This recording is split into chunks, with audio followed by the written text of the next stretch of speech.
All right, so welcome back to our continued podcast series here for the Coaching and Early Intervention Training and Mentorship Program. Our focus today is on families and parents. We talked last about how we really wanted to get the family perspective, and we have Brenna here today to give us that. So we're excited to be doing this. I'm Scott Tomczak. I am a professor of pediatrics at U of L at the Weiskopf Center, and am project director for the Coaching and Early Intervention Training and Mentorship Program.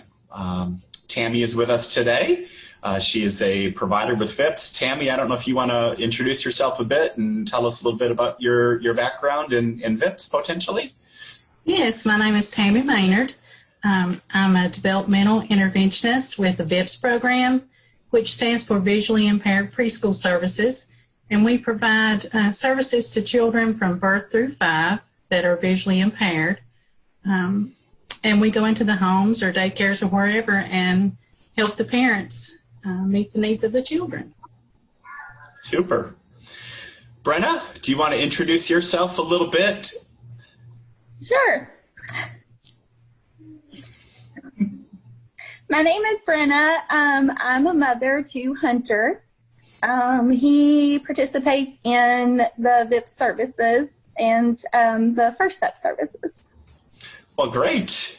Do you want to tell us a little bit more about Hunter, his kind of journey with First Steps and early intervention? Okay. So Hunter was born with a chromosome 19q deletion. The first 6 months of his life were a little rocky.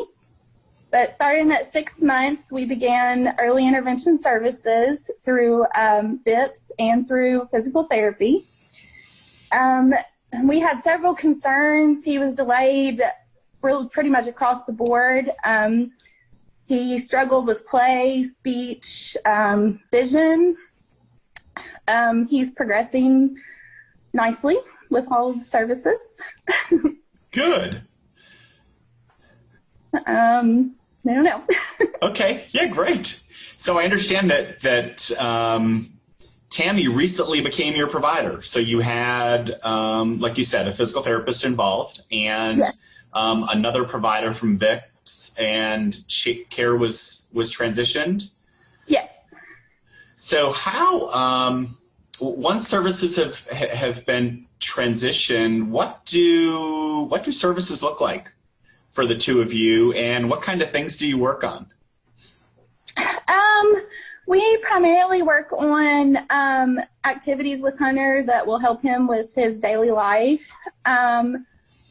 We work on speech. We work on trying to get him to communicate through sign language. We work on just normal play activities. We try to get him to play with blocks and put things into containers and things like that. Great. Tammy, talk to me about how your participation in the coaching program has either changed your practice, changed how you interact with Brenna and Hunter. Okay. It's definitely been an experience changing from the in-home services to tele-intervention like we did recently. And I was very thankful to have had the coaching program. It helped us transition more easily. I think Brenna would agree to that. But it laid a good foundation for us to build our tele-intervention services on. Great. So in transitioning from home visit, you guys had, I think you told me, one visit. So one in-home visit, then COVID hit, and we transitioned real quickly to tele-intervention. And that kind of helped us build a plan. It helped us get started and be able to build joint plans and kind of help provide some guidelines for the tele-intervention. Great. Brenna, do you think that from your standpoint, do the visits feel different for you? like, are you doing things differently from a teleintervention standpoint with the coaching than with potentially your other provider who was in the home with you? It's been different doing the teleintervention. Through the teleintervention, I have had to learn more on how I can teach Hunter myself. Tammy's helped me a lot with activities that teach me how to teach him. We've been using daily activities just to get him to try to work on things. I don't know. It's been a lot different than in the home. Great. I think that really truly reflects, though, kind of the foundation for why Kentucky has developed this coaching program, because that's really consistent with early intervention. I think that the goal of this larger plan that Kentucky had was to really build the capacity of families to help their child learn and grow and develop. And what I'm hearing you say is that's kind of what Tammy's doing, using your daily routines and helping with things like play and mealtime. I have seen a couple of the clips and videos from sessions, and so I know that there were some mealtime routines, some play routines. There's all kind of daily activities that you guys are working on in sessions. So that that I think speaks to how what our primary goal is for the program, that you are kind of feeling much more comfortable with those types of daily activities. So it's great to hear that that's really what's happening. Were there any barriers from a transition to teleintervention standpoint that you guys had to overcome, or transition period where things were really, really different? I think that I think the biggest barrier was, like, I didn't have a hands-on to actually show me how to teach him. It was more of she can tell me how to do it, and then I have to kind of just learn on my own how to do that. Yeah. So it's more of a learning, not in person. I don't know. It was a little difficult at first, but I think once you get the hang of it, and she's a really good teacher too. Brenna and Hunter have been amazing at this teleintervention thing. Brenna has all the ideas and strategies there. It's just helping her realize how to put those into a plan, because she already knows what she needs to work on and what she wants to work on to help him to progress. It's just helping her make a plan. We develop a joint plan to help her move further. How great. I think that one of the in our coaching meetings and conversations, we always talk about the joint plan being so important to kind of guide the early intervention session, and that our goal is to, again, build capacity and help families realize that they are the expert, and have, like you said, Tammy, they have the strategies and the knowledge, and we're just kind of pointing in the right direction. So so nice to hear the story. I've been really amazed at watching the clips. I would have thought that you guys were working together for a really long period of time.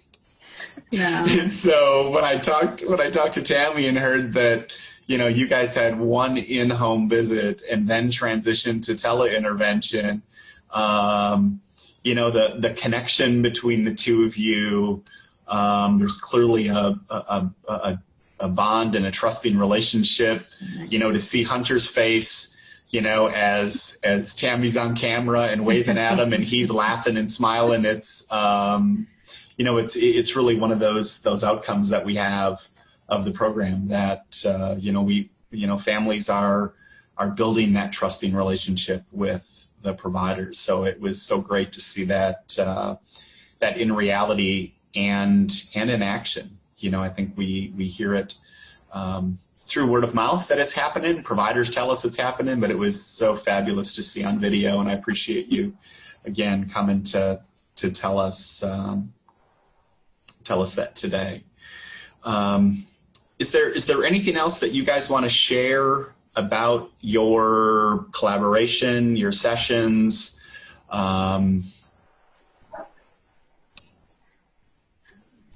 It's been a great experience. Using the coaching program to go through the tele-intervention it's been a great success. So I'm very glad to have received the training. Fabulous. And I think it's nice to hear that you've been a good, solid support. Brenna, you're not accessing the physical therapy right now, correct? Not at the moment. I think we're supposed to start back next month. So. Okay.